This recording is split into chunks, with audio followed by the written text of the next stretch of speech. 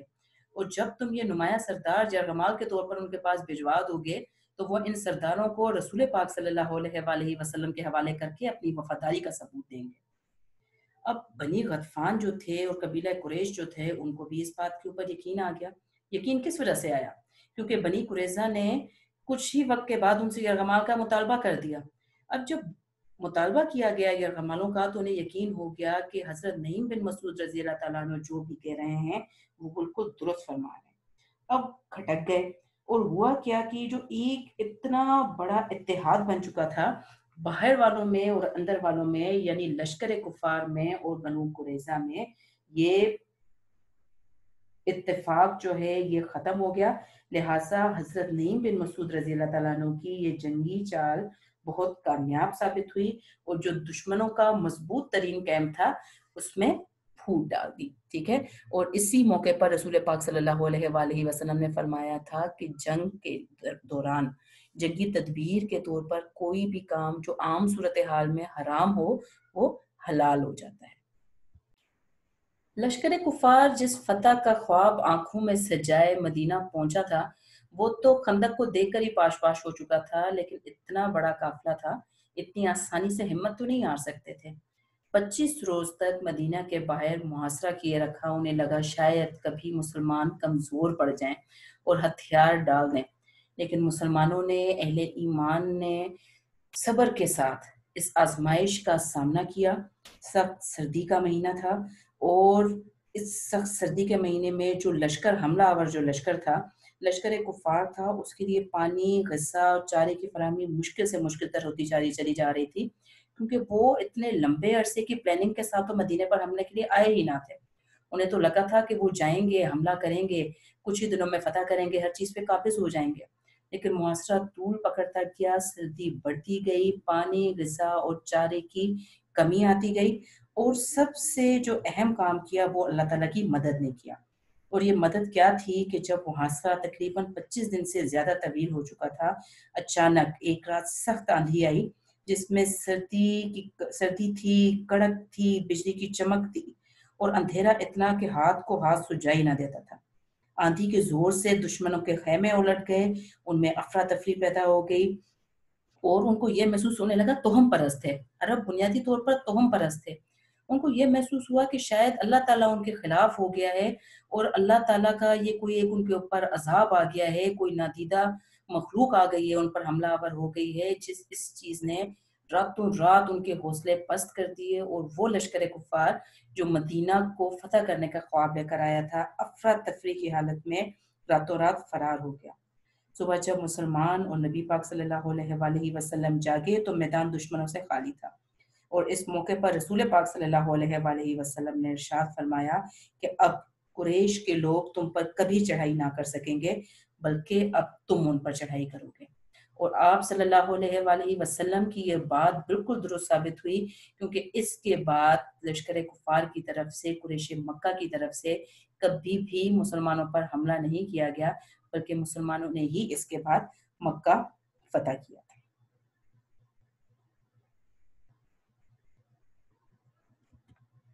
جی، اب یہ ایک بہت بڑا مارکا تھا جو کہ مسلمانوں نے مار لیا تھا، لیکن بنی قریظہ جو کہ غزوے کے درمیان میں بدعہدی کرنے پر تیار ہو گئے تھے، بلکہ تیار نہیں ہو گئے تھے، انہوں نے بدعہدی کر دی تھی۔ انہوں نے کہا تھا انصار صحابہ کرام سے کہ ہمارے اور رسول پاک صلی اللہ علیہ وآلہ وسلم کے درمیان تو کوئی معاہدہ ہی نہیں تھا۔ تو مسلمان جیسے ہی خندق سے پلٹ کر گھر پہنچے تو ظہر کے وقت کہا جاتا ہے کہ حضرت جبرائیل علیہ السلام نے آ کر رسول پاک صلی اللہ علیہ وآلہ وسلم کو اللہ تعالیٰ کا پیغام دیا کہ ابھی ہتھیار نہ کھولے جائیں، کیونکہ بنو قریظہ کا معاملہ ابھی باقی ہے۔ یہ حکم پاتے ہی رسول پاک صلی اللہ علیہ وآلہ وسلم نے فرمایا کہ عصر کی نماز اس وقت تک پڑھی نہیں جائے گی جب تک بنی قریظہ نہ پہنچایا جائے، بنی قریظہ تک نہ پہنچایا جائے۔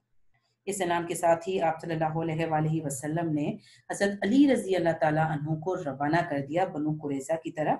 اور فوج لے کر حضرت علی رضی اللہ تعالیٰ عنہ کے پیچھے خود روانہ ہوئے۔ جب حضرت علی رضی اللہ تعالیٰ عنہ وہاں پر پہنچے تو یہودیوں نے اپنے کوٹھوں پر چڑھ کر رسول پاک صلی اللہ علیہ وآلہ وسلم اور مسلمانوں کو گالیاں دینی شروع کر دی،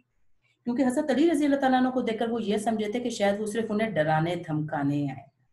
لیکن حضرت علی رضی اللہ تعالیٰ عنہ کے پیچھے پیچھے جب لشکر اسلام وہاں پر پہنچ گیا، جس کی قیادت رسول پاک صلی اللہ علیہ وآلہ وسلم کر رہے تھے، تو ان کو بہت اچھے طریقے سے اندازہ ہو گیا کہ اب حساب کا وقت آ پہنچا ہے۔ ان کی بستی کا محاصرہ کر لیا گیا۔ اس محاصرے کی شدت کو وہ 2-3 ہفتوں سے زیادہ نہ برداشت کر سکے، اور انہوں نے رسول پاک صلی اللہ علیہ وآلہ وسلم کے سامنے یہ شرط رکھی کہ اگر وہ قبیلہ اوس کے سردار حضرت سعد بن معاذ رضی اللہ تعالیٰ عنہ کو سردار بنا دیتے ہیں، یہ فیصلہ کرنے کے لیے مقرر کر دیتے ہیں کہ انہوں نے جو بدعہدی کی ہے اس کی سزا دی جائے، ان کو کیا جو بھی سزا دیں گے وہ حضرت سعد بن معاذ رضی اللہ تعالیٰ عنہ کو اس کے لیے آپ سمجھ لیں کہ انچارج بنا دیا جائے، ایک لیڈر بنا دیا جائے کہ وہ ان کے لیے فیصلہ کریں گے، جج بنا دیا جائے، ان کو منصف بنا دیا جائے کہ وہ فیصلہ کریں کہ اس گناہ کی کیا سزا دی جائے گی، تو وہ اپنے آپ کو مسلمانوں کے حوالے کر دیں گے۔ اب انہوں نے حضرت سعد بن معاذ رضی اللہ تعالیٰ عنہ کو منصف بنانے کا اس وجہ سے کہا تھا کہ زمانہ جاہلیت میں قبیلہ اوس اور بنو قریظہ کے درمیان دوستانہ تعلقات تھے جو کہ مدتوں سے چلے آ رہے تھے، اور انہیں لگا تھا کہ حضرت سعد بن معاذ رضی اللہ تعالیٰ عنہ ان دوستانہ تعلقات کا لحاظ کرتے ہوئے ان کے حق میں فیصلہ دیں گے، لیکن شاید وہ اس بات سے آگاہ نہیں تھے کہ حضرت سعد بن معاذ رضی اللہ تعالیٰ عنہ اب دین اسلام قبول کر چکے ہیں، اور ان کے لیے دین اسلام کی اہمیت رسول پاک صلی اللہ علیہ وآلہ وسلم کی اہمیت اپنی پرانی دوستی اور پرانے تعلقات سے زیادہ ہے۔ خود کہا جاتا ہے کہ جو قبیلہ اوس کے لوگ تھے وہ بھی حضرت سعد رضی اللہ تعالیٰ عنہ سے یہ کہہ رہے تھے، تقاضا کر رہے تھے کہ آپ فیصلہ کرتے وقت نرمی برتیے گا، لیکن حضرت سعد رضی اللہ تعالیٰ عنہ بھی بہت اچھے طریقے سے جانتے تھے کہ جو پچھلے دونوں قبائل تھے، یہودی قبائل بنو قینقاع اور بنو نذیر، ان کو بھی جلا وطن کیا گیا تھا، اور یہی قبائل تھے جو مسلمانوں کے اوپر ایک لشکر چڑھا آئے تھے، تو انہیں پتا تھا کہ اگر فیصلہ کرنے میں نرمی برتی گئی تو غزوہ بنی قریظہ بھی قبیلہ بنی قریظہ بھی وہی کام کرے گا جو اس سے پہلے یہودی قبائل نے کیا۔ لہٰذا حضرت سعد رضی اللہ تعالیٰ عنہ نے جو فیصلہ کیا وہ بالکل حق پر مبنی تھا۔ کیا فیصلہ کیا انہوں نے دیکھ لیتے ہیں۔ حضرت سعد بن معاذ رضی اللہ تعالیٰ عنہ نے فیصلہ کیا کہ بنو قریظہ کے تمام مردوں کو قتل کر دیا جائے، ان کی تمام عورتیں اور بچے غلام بنا دیے جائیں، اور ان کی تمام املاک مسلمانوں میں تقسیم کر دی جائے۔ اس فیصلے پر جب عمل کیا گیا تو یہ فیصلہ بہت درست ثابت ہوا، اگرچہ کچھ لوگ جن کے دلوں میں ابھی بھی بنو قریظہ کے لیے کچھ محبت باقی تھی وہ اس فیصلے پر اعتراض کر رہے تھے،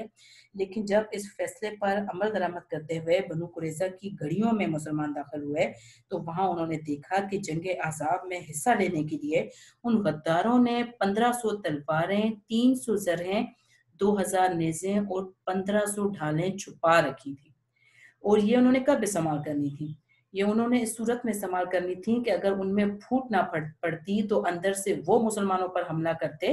ان ہتھیاروں کی مدد سے، اور جب مسلمان ان کی طرف متوجہ ہو جاتے تو باہر سے حملہ کرتا لشکر کفار مسلمانوں کا۔ لہٰذا جب یہ سارا سامان بھی اس وقت نکالا گیا وہاں سے،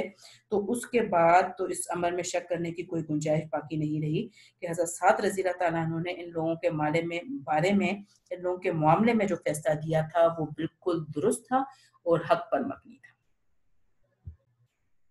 بنو قریظہ کے انجام سے جو سب سے بڑا ہمیں سبق ملتا ہے وہ یہی ہے کہ اگر کسی سے وعدہ کریں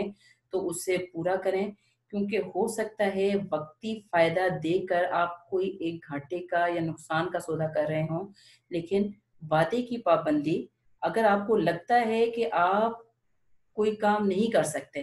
آپ کے لیے ممکن نہیں ہے تو وعدہ ہی مت کیجیے، لیکن اگر کسی بھی چیز کے لیے آپ وعدہ کر دیتے ہیں تو وعدے کی پابندی لازمی طور پر کیجیے۔ اسی پیغام کے ساتھ مجھے اجازت دیجیے، اپنا خیال رکھیں، اپنے گھر والوں کا خیال رکھیں اور مجھے اجازت دیں